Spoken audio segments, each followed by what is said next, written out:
Let's talk about another function known as a rational function. The reason why it's called a rational function is because if you look at the root word of rational is ratio, and ratio is another word for a fraction.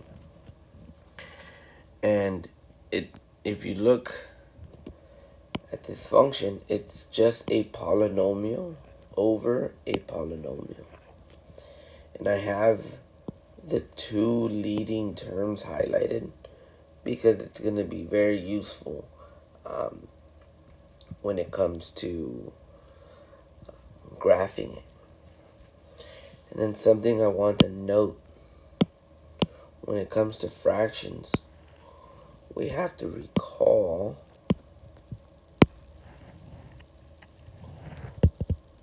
really important to recall that you never want your denominator to be 0.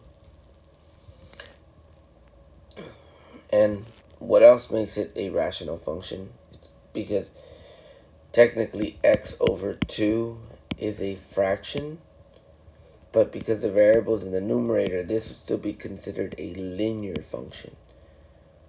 What makes it rational is that when you start having variables in your denominator, so it's not just anything with a fraction is a rational function. It's once you start having variables in your denominator, that's what makes it a rational function. So that's what I have right here. You have to look out for the x values that make your denominator 0. And let's graph a very basic rational function before I talk about everything that's written here. So really quick, a very basic rational function is 1 over x. We could call it even like the parent function of rational functions. And a couple things here, like I said, you don't want your denominator to be 0. So that means in this case, you do not want your x to be 0.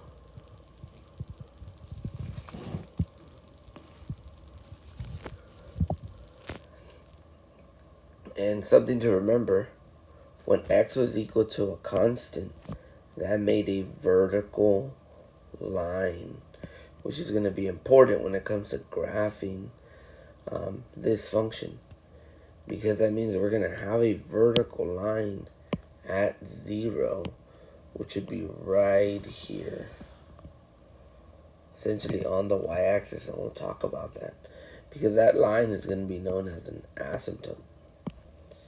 And I'll talk about what that means. But something else to note about this function that I have written down here is that not only can x not be 0, but if we think about, well, is there a number that I can plug into this x that's going to make this entire fraction equal to 0? And that's a no. Right? You can plug in negative numbers, -2, -1/2. You can plug in 10, 0.1. Again, 0, you're not allowed to plug in. But there's no number that you would plug into this x that will make this entire fraction equal 0.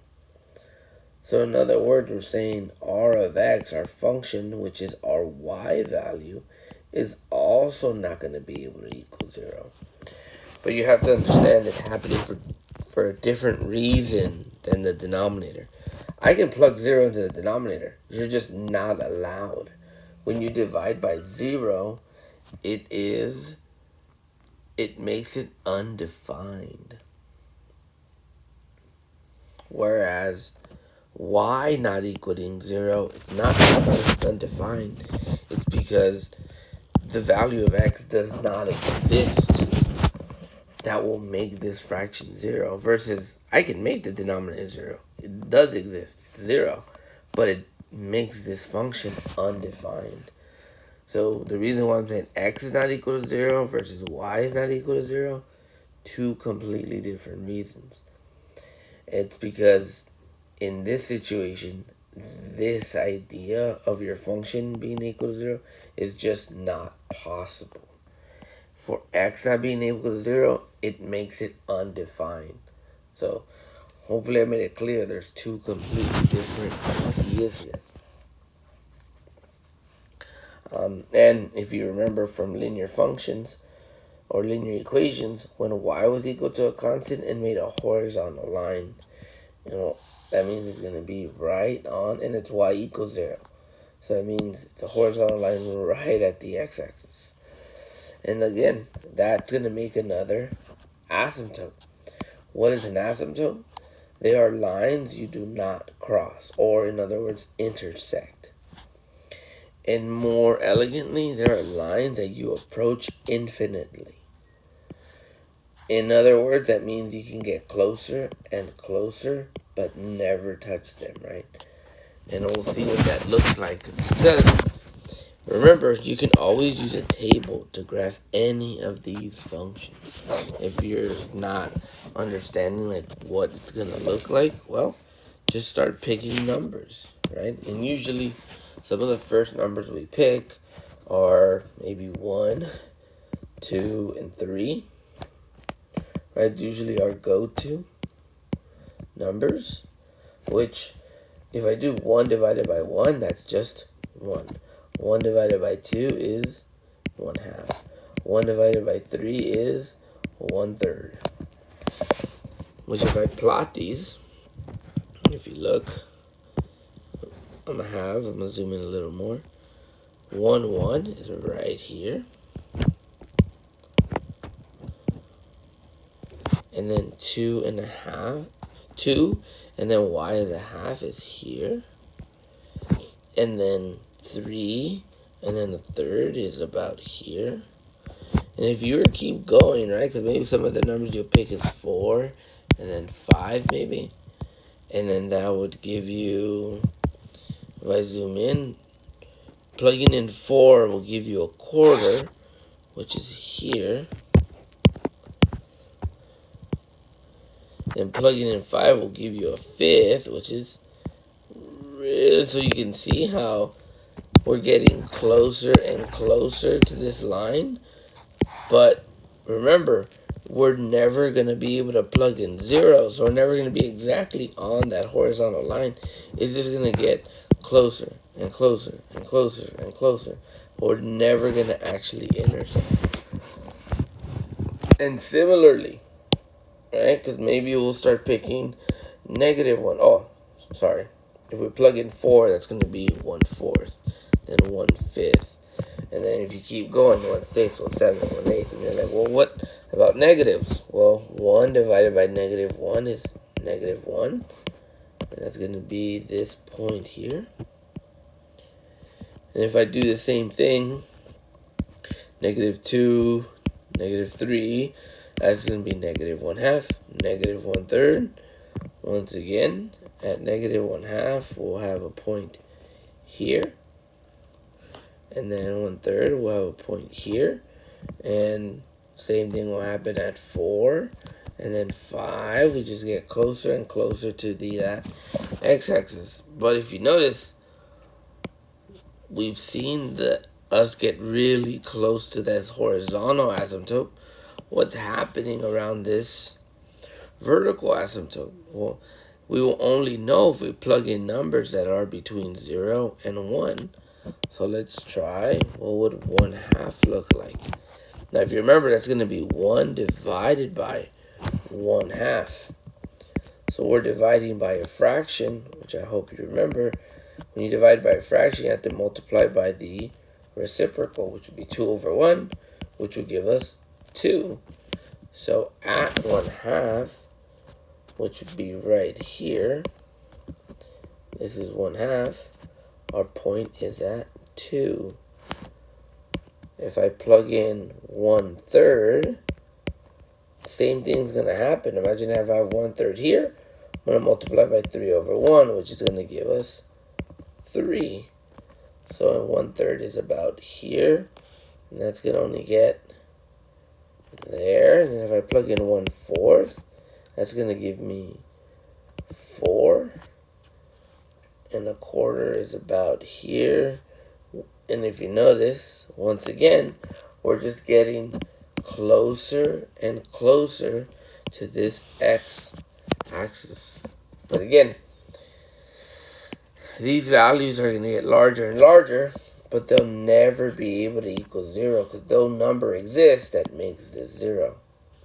And if we start getting closer and closer to that 0 number, it's also getting closer and closer to that vertical line. But again, x will never be able to equal 0.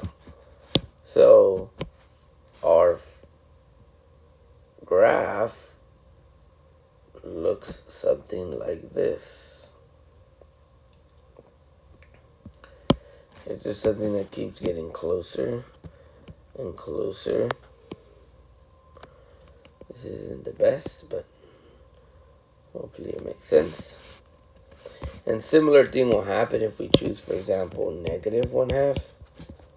That'll just become negative 2, which if you notice at negative 1/2, we'll go to negative 2 and then negative 1, and so on and so forth. It's going to make this shape here below, and this shape we have already. And this is what we're going to base how we sketch most of our rational functions. This is the behavior, and this continues to go on. They just get closer and closer and closer. And we're going to use that behavior so that we don't, because look how many points we needed to use to see that behavior. We don't want to use this many points, especially when they start getting much bigger rational functions. I don't want to have to do that many points.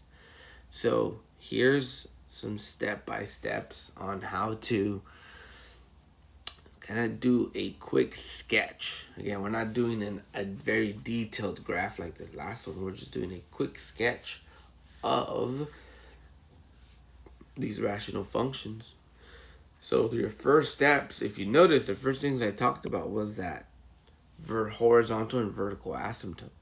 So the first thing you want to do is find that vertical asymptote, which comes from not x being 0, is whatever makes your denominator 0. Remember, the denominator is going to be much larger, so there's going to be values of x that make the denominator 0. Not just having x not be 0 doesn't always make the denominator 0. We'll see that. And then finding the horizontal asymptote. Well, it was this situation that wouldn't be able to equal 0. But there might be some problems where once you start having variables in the numerator and denominator, or having variables in the denominator and numerator, that's when it's maybe possible to get 0. Because remember, it's not that we didn't want to get 0 for the overall fraction. Okay, definitely no 0 in your denominator. But it's not that we didn't want 0, it just didn't exist. Remember, there's a difference there. And there's actually this really quick trick to help you determine that horizontal asymptote. And it comes from looking at the degree of the numerator and the degree of the denominator.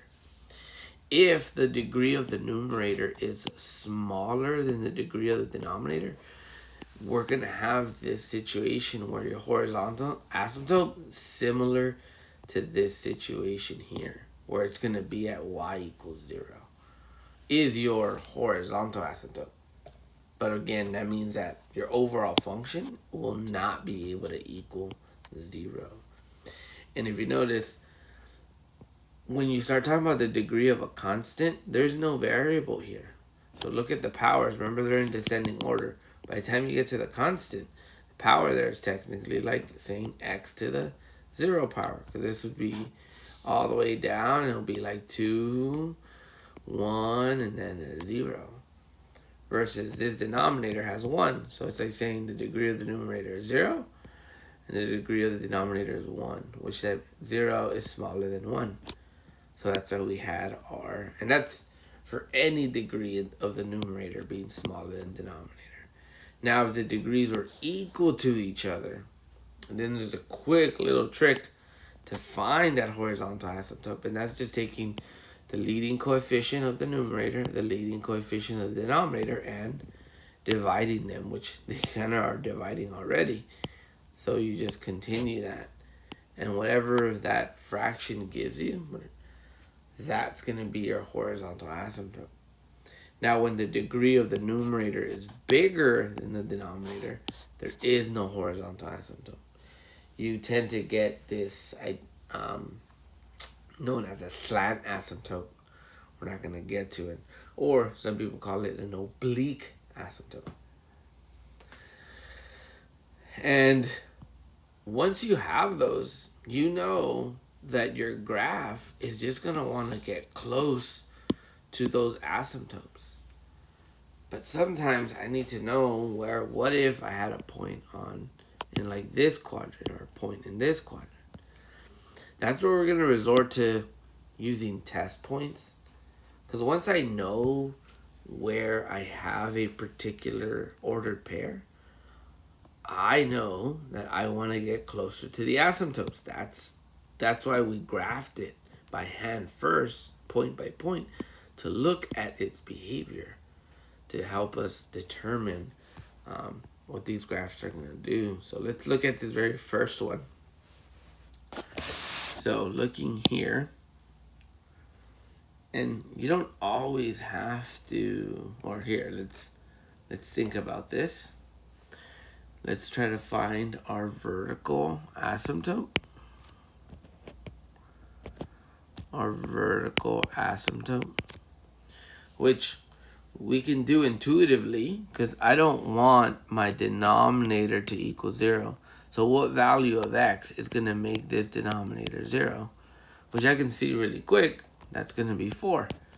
Because 2 times 4 is 8, and 8 minus 8 is 0, and I do not want that to happen. So here, at 4, I'm going to have this vertical asymptote. And if I look at my degree of the numerator, there's a variable there. That power is 1. This power is 1. So my horizontal asymptote, because the degrees are equal, it's going to be where we divide the leading coefficient and for the numerator and the leading coefficient for the denominator. Now, you don't see the leading coefficient of the numerator, but we always know there's a 1 there. So 1 divided by 2 is 1/2. So that means we're going to have a horizontal asymptote here at 1/2. Because this is 1 and 2, 3, so a half would be right here. Now, something I didn't talk about, but I'll say it right now, is I said we could use test points, but before we get there, we need to verify, because let's not forget, the horizontal asymptote, it's not that I did not want to have 0, it's just that it was impossible. So, but that's not going to be every single case. I need to verify that. And how do I verify that? Well, if I want to know if my y value is going to equal something, well, I just take the value that I'm looking for and I set it equal to my function. And that value is the horizontal asymptote. So for example here, my horizontal asymptote is 1/2. So I'm going to take my entire function and set it equal to that horizontal asymptote. So f of x, I'm making it 1/2, and I'm setting it equal to the entire function and verify. If I can solve this equation, then I will find a value that intersects that horizontal line. The vertical line, you absolutely cannot intersect. So we're not checking that. We already found where it would be 0, and we have to make sure we do not cross this vertical. But the horizontal sometimes is possible. So really quick, how do we solve this? I need to multiply 2x minus 8 on both sides. Distributing this half will make this x minus 4 equal these two will simplify. But as I try to move the x to the other side, it's going to subtract. Either move everything to the left or to the right.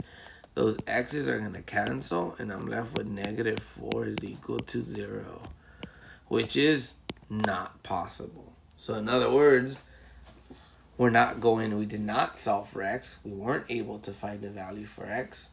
So that means we are not going to intersect this horizontal asymptote. So all I need to do is, the moment I have a point on one side, I know, closer and closer to the asymptote. If I'm here, closer and closer. If I'm here, closer and closer. If I'm here, closer and closer.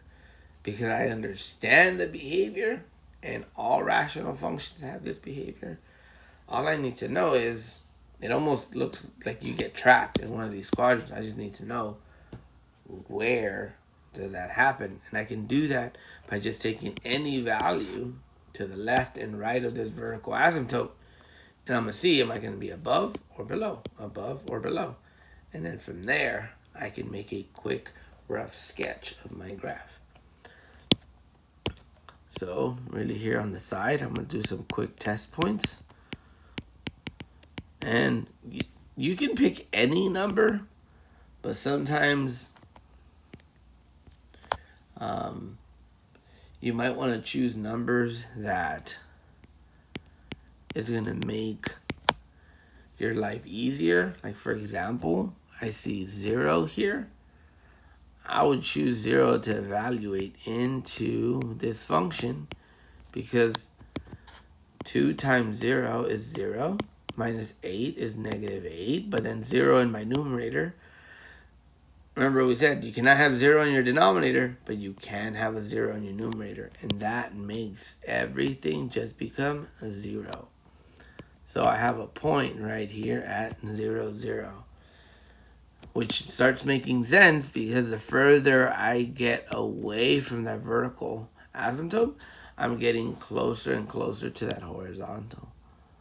And because I already know I cannot cross the vertical because I checked it, I know this is trapped in sort of inside this space. So I know the graph is going to want to get closer to the vertical and closer to the horizontal. Now, this doesn't mean that this top one's going to be like this. I still need to verify on this side, which remember this is 4, so I want to check maybe 5. So if I plug in 5, that's going to be f of 5 equal to 5 over 2 times 5 minus 8. Is going to be 5 over 10 minus 8, which is going to be 5 over 2. Which this is not approximately, this would be equivalent to 2.5. So at 5, we have a point at 2.5. So that's right up here. And once again, I know I cannot cross the horizontal because I checked it, and absolutely cannot cross the vertical. So that means the graph is going to do this shape. Like I said, I'm just making a rough sketch. This isn't perfect. If you plug this into a graphing calculator or some graphing generator, this is a graph it's going to make. Let's check another example. So here, vertical asymptote, right? What's my vertical asymptote? Well, the only thing I have in my denominator is x. So what would make the denominator 0? It would literally be just x. So I could make a vertical line here at x. And then if I look for my horizontal asymptote, well, if you look at the degree of the numerator and degree of the denominator, they're both 2. Hence, once again, I find my horizontal asymptote by just dividing the leading coefficient of 1 and 1. But 1 divided by 1 is just going to give me 1. So that means I have a horizontal asymptote at this 1, where y is 1. But now, I want to check, am I going to intersect this graph at any point? And how do I do that? I just take my horizontal asymptote and set it equal to my entire function, which is x squared minus x minus 3. And the same trick as last time, we're just going to multiply by x squared to get rid of that denominator. That's going to be x squared is equal to x squared minus x minus 3. If I try moving the x squared to the other side, those two x squared cancel, leaving us with 0 is equal to negative x minus 3. And I can just add x to both sides, and I get x is equal to negative 3. And bingo, we have just found a value that makes, that's going to be equal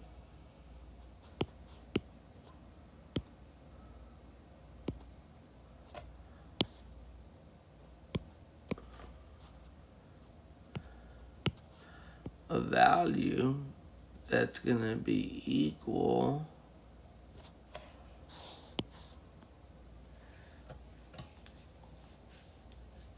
we got a value of x is equal to negative 3. What does that mean? I just found the ordered pair where I am going to, so the x is negative 3 and the y value is 1. So at negative 3 and 1, there is going to be some intersection of this horizontal asymptote. But that doesn't mean the behavior still does not exist. The behavior that we have will still exist. So now it just comes down to test points. So that means I'm going to plug in. I'm going to start by plugging in P of 1, which that means we would plug in 1 into this entire function. And for the sake of time, if I plug in negative 1, I know my answer is going to end up being negative 1. So that's going to be right here at negative 1. I get negative 1. So I can kind of already start seeing, okay, I know I can't cross the vertical, so I know this is going to eventually do something like that. And I know that I have to get closer and closer to the horizontal, but I also know there's going to be some intersection here. So intuitively, I know I'm either going to touch this point. It's not going to come back down because remember, the behavior is always the same. It's going to want to get closer to that horizontal asymptote. Or I can go through that point and I still want to get eventually closer to that horizontal asymptote. So let's see. Let's choose a point that's past this intersection to see what happens. So we can choose, for example, P of negative 4. And for the sake of time, I know I'm going to get 17 over 16. And when the numerator is bigger than the denominator, that's already more than 1. So it does look like my graph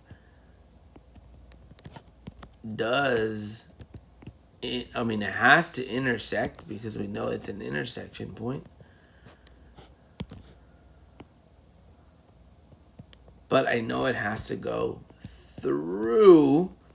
But if look, it's just barely over 1, and that's because it's gonna go through, But I know the behavior around these asymptotes. I know that it's going to just eventually want to get closer and closer to that horizontal asymptote.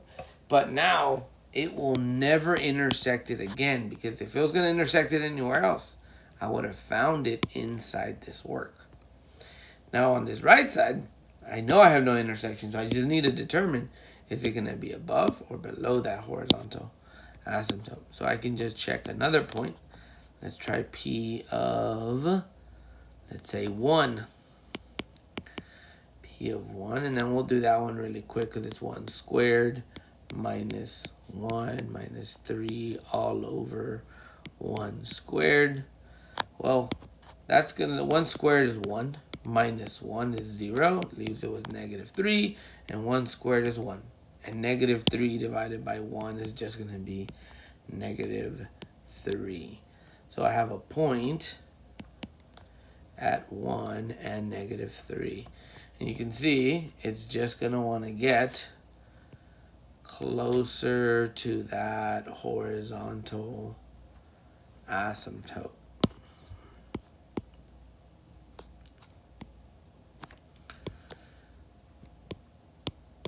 It's going to mimic that behavior. It's going to come up, get closer, it's going to come down and get closer somehow. And my graph isn't perfect, but you guys can see the rough sketch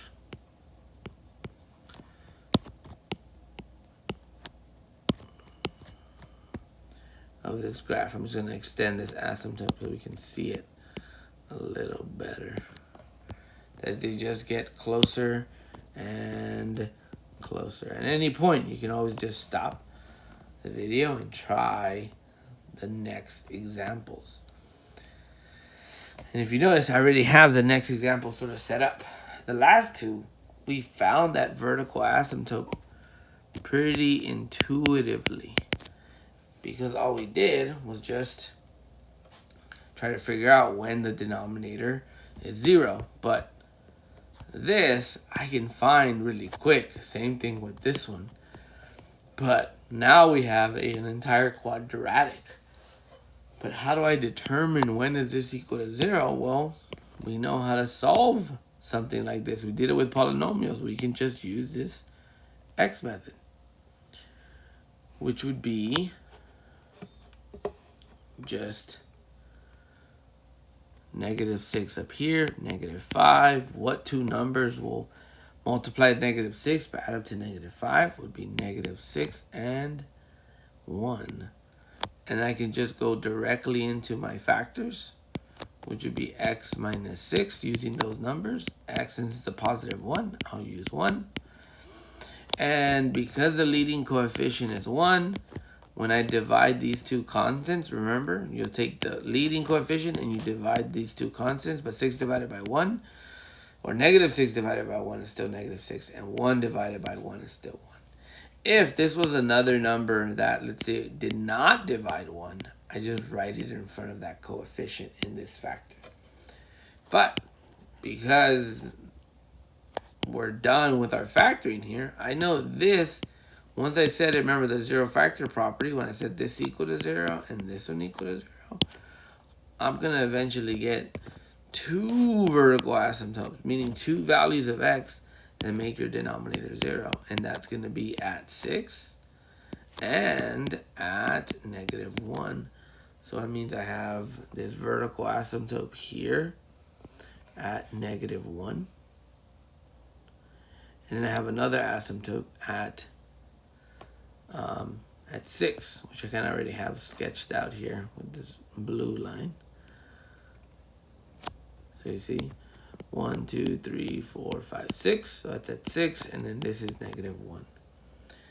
Now, if you notice, the degree of the numerator is 1, but the degree of the denominator is 2. So that means the degree of the numerator is smaller than the degree of the denominator. So that means my horizontal asymptote is just going to be at y equals 0. So it's going to be essentially here on the x-axis. Now this might look more challenging, But if you just stick to the same ideas, like my graph just wants to get really close to all the asymptotes, except here in the middle.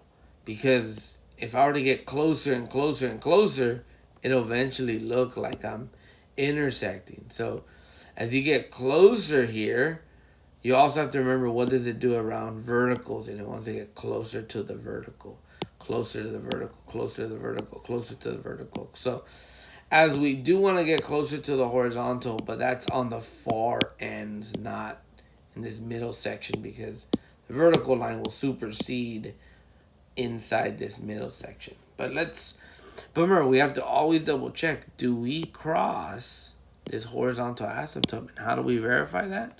Well, we get 0, which is our horizontal asymptote, and we set it equal to our entire function. So if you notice, I'm just going to copy this whole thing, because this is my function, and I'm just going to set it equal to my horizontal asymptote.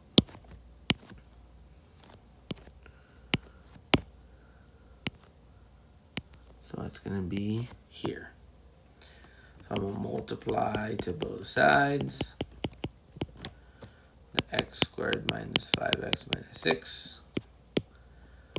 And then 0 is equal to 4x plus 2, which I can subtract 2 to both sides. That's going to leave me with negative 2 is equal to 4x. I divide 4 to both sides. And I can simplify that to negative 1/2 x. And bingo, I just found a value where my graph is going to intersect the horizontal asymptote. And that happens at x being negative 1/2 and the y value being 0. And that point is right here. If this is negative 1, negative 1/2 is right here and 0. So there's some intersection happening here, right? So let's start plugging in some test points. All right, let's do it here. Test points. And for the sake of not making these videos really long, I'm just going to plug in. I'm going to start with plugging in negative 2. So that's going to be q of negative 2. Well, normally I would plug that in to this whole problem. Negative 2 here, negative 2 here, negative 2 here. But just doing all of that math will take some time. But it ultimately simplifies to negative 6 over 8. Negative 6/8, which is just negative 3/4. So right here at negative 2, we have 3/4, which would be just about here. And because I know there's no intersection point on this side, I know the graph is just going to get closer to the vertical and then closer to the horizontal. That part there is done. Quick. Now let's check at this side before we try to see what's going on here in this middle. So let's plug in 7. Q of 7 simplifies to 30 over 8. And if you do 30 over 8, that's going to be equal to 3.75. So at 7, it goes up to 3.75. So that means the point is going to be somewhere up here, right? Because this is 1, 2, 3, 4. So 3.75 would be just before 4. But once again, there's no intersection here on this side. So I know my graph is going to get closer to the vertical, closer to the horizontal. That's the behavior of these rational functions. But now I need to see what's happening in between here. So let's start by choosing something to the right of this intersecting point, which we have a really nice point that we can use. And that point is 0. I can do q of 0, which plugging in 0 here makes that 0. This makes it 0. This would be 0. And I'll be left with 2 divided by negative 6, which is going to be negative 1/3. Where if this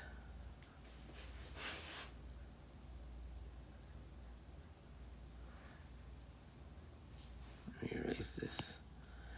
If this is negative 1, the negative 1/3 will be right here.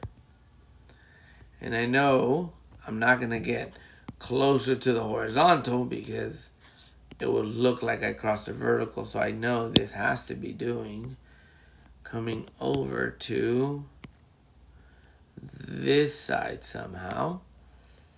And again, you can always choose more points if you want to verify this. You can plug in -5 and you will see that you're getting a value that's getting closer and closer to that vertical, and doing it by going down, not closer and closer horizontally. The behavior has to match. But now, what do I choose on the left side?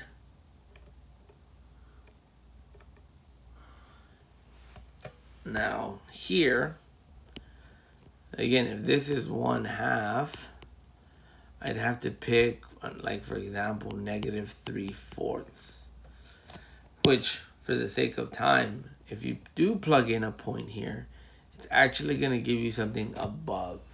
So I know, and you guys can plug it in, right? Try it. You guys try to do q of -3/4 essentially, which is going to be bigger than 1/2. But for the sake of time, I won't plug that in. And I know the graph is going to do this right here. And you can sketch this into a graphing calculator.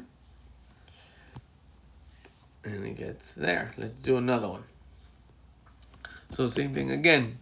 My vertical asymptote, I want to find what makes my denominator 0. So there's always this quick little trick that you can do.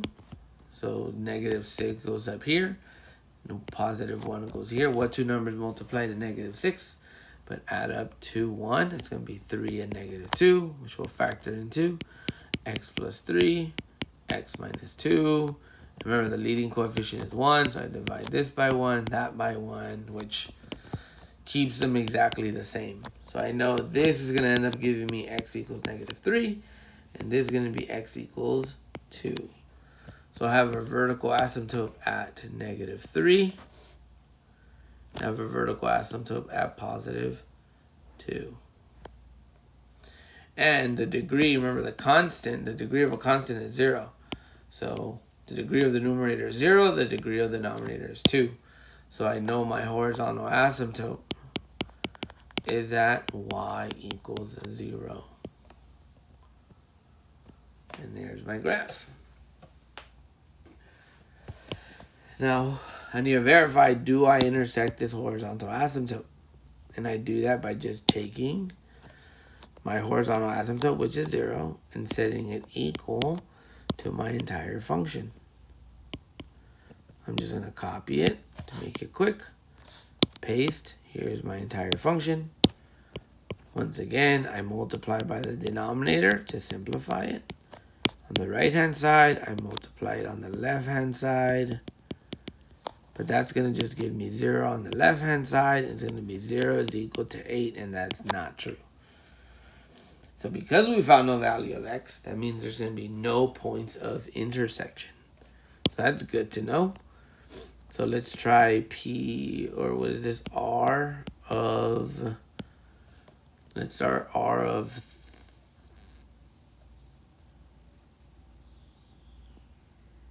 3 is going to simplify it to 4/3. So that's definitely going to be above. So 3 is here. That's definitely going to be above. So that tells me the graph is going to do something like this. Sorry, it's sloppy. I know it's going to do something along these lines. I can do 0, r of 0, which is going to end up just giving me 8, negative 8/6, which is approximately 8 divided by 6 is approximately 1.3. So it's going to be somewhere down here and 0. But because there's no points of intersection, like the last one, this is not going to go here or here. It's just going to get really close to the horizontal, vertical, and then really close to the vertical. Makes it almost like a parabola shape. And lastly, if we were to do r of, let's say, negative 4 on the right side of this vertical asymptote, that gives us positive 4/3, which is also going to be above. So it's going to go up here, closer and closer to the asymptotes. And then this very last one, what makes my denominator 0? That's going to be at positive 2. The degree of the numerator is smaller than the degree of the denominator, so my horizontal is at 0. I set it equal. Once again, I multiply by that x minus 2 to both sides. They cancel. I'm left with 0 is equal to 1. That's not true. So there's going to be no points of intersection. Here's my graph.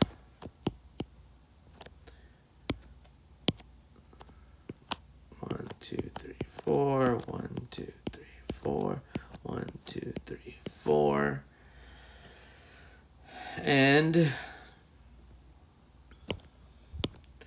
that means I have a vertical asymptote at 2.